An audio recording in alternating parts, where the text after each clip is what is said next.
the principle of consistency. The principle of consistency.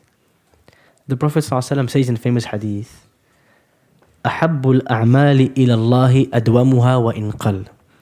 The most beloved deeds to Allah are consistent even if they are small.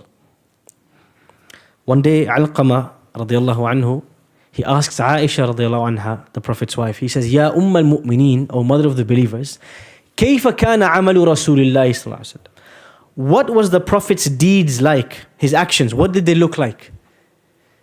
Did he have some days for some special things, some other days for other special things? She said, no. She says this famous word, كان عمله ديمة. His actions were consistent. He would do something, he'd do it every day of his life. And this is where the concept of the wird comes in. You might have heard this word, the wird. Wird in Arabic refers to a portion of the Quran or a portion of dhikr that you never leave every day. What does consistency mean? There's a really good, we'll come to that in a moment. How do you build a habit? What does consistency mean? It means this action, this habit is so important in my life. If I miss it, I will compensate for it. I will make it up later. So if the Prophet ﷺ would miss his sunnah, his 12 sunnah, and the 12 sunnahs he would pray every day, or 14 depending on which narration you take, he would make them up later. If he missed the night prayer, he would make it up in the daytime. Because these are his habits. These are the pillars of his day. They never change. They never move. They never sway. This is consistency. When you do something consistently, you start to realize on a daily basis, you won't see the effect. But there's a compound effect. See, every mountain starts with a pebble. One pebble, another pebble, another. Before you realize it's a mountain.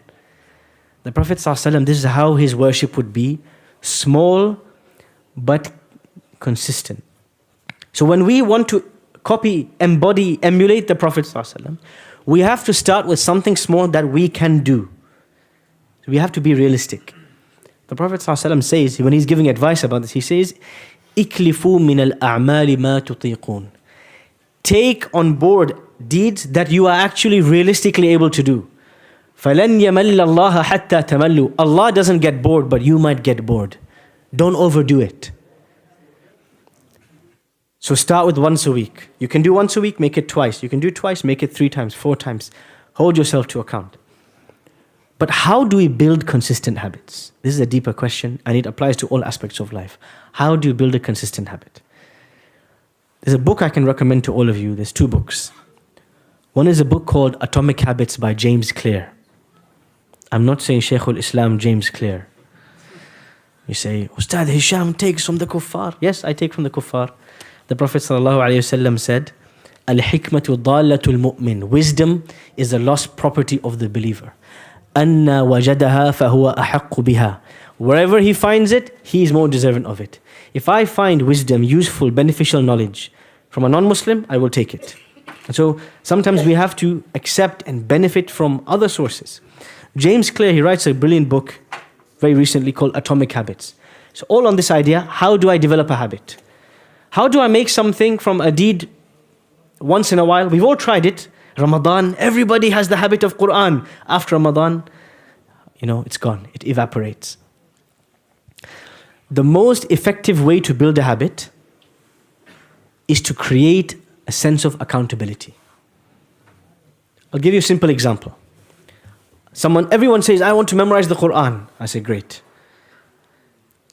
Pay a teacher, not a friend, pay somebody an amount every week. And let it be someone who you are scared of. You don't want to disappoint them. You respect. And make a fixed weekly time when you have to meet them. And give strict rules to yourself. Say, look, teacher, if I come 10 minutes late, cancel the lesson and make me still pay for it. If I miss 4 lessons in a row, never talk to me again. Tell me to get lost, finish. Creating this accountability, consequences, punishment if you miss it, weekly time, creating this whole system, this will force you to turn up every week. Even if you are the laziest person in the world, you will turn up because you're scared of the consequences. This is an example. What about the night prayer? How can I create a system for the night prayer? One of the ways to do this is the power of jama'ah. Alone, there's very little you can accomplish. But when we do things in groups, we're able to accomplish much more. You create a WhatsApp group. It's called the Qiyamul Layl crew, the A team, the Muzammil team, whatever you want. Be creative. What's the deal of this group? All of us are going to choose one night in the week to pray Qiyamul Layl, the night prayer. And if we all succeed in doing so, there is a reward, a group reward.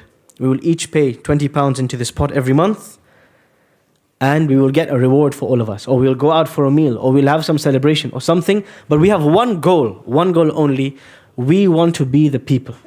When everybody's asleep, we are standing. When everybody's laughing, we are crying. That we have this depth of connection to Allah. We are the people of the night prayer. You create this group. You create this accountability. Everybody's asking the other. You make pairs. You say, look, Ahmed, at 3 a.m., you have to ring me. And if I don't wake up, there is a consequence. I have to give £100 in charity the next day. If I don't wake up, there's some consequence on me. Ahmed rings you, you will be awake like there's no business.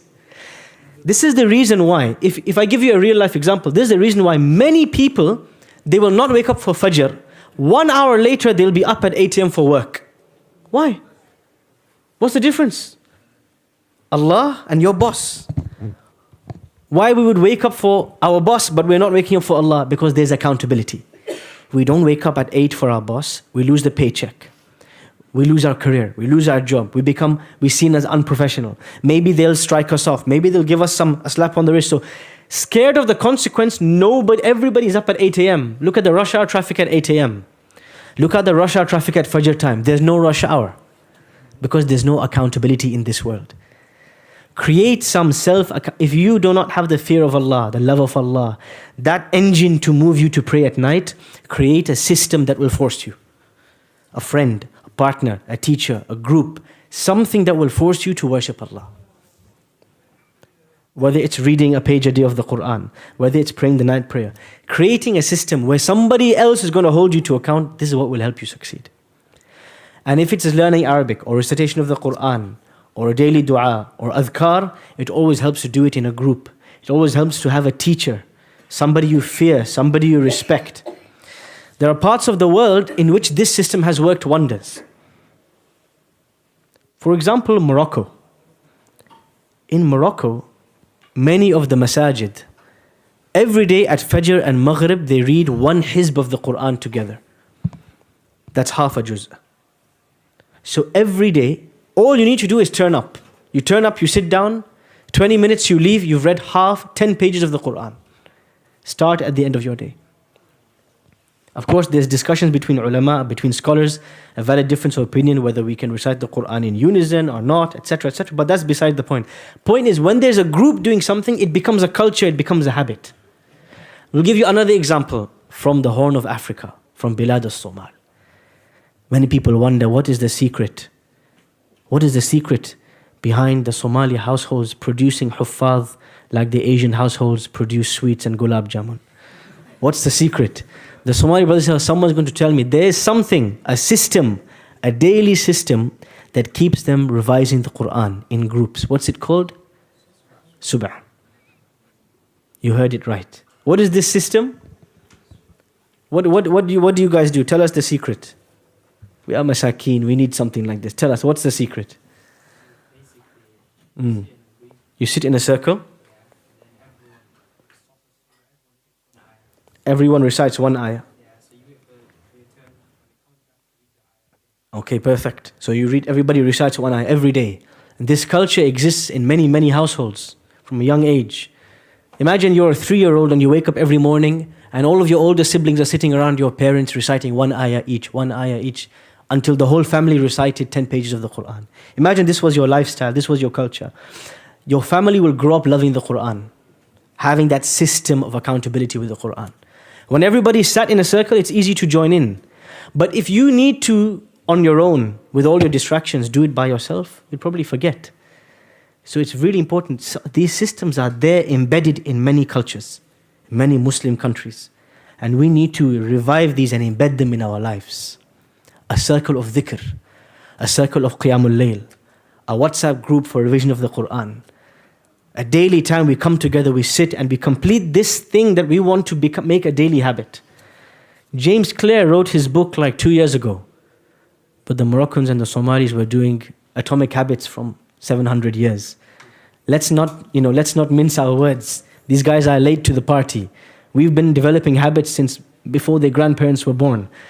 So it's important to revive this system, how to develop a habit. كان عمل رسول الله صلى الله عليه وسلم ديمة. The Prophet's deeds were consistent. And the way this consistency was preserved was through halaqat, through teachers, through systems that would force you to do it even on a day you don't feel like it, because everybody else is there. And so you need to turn up as well.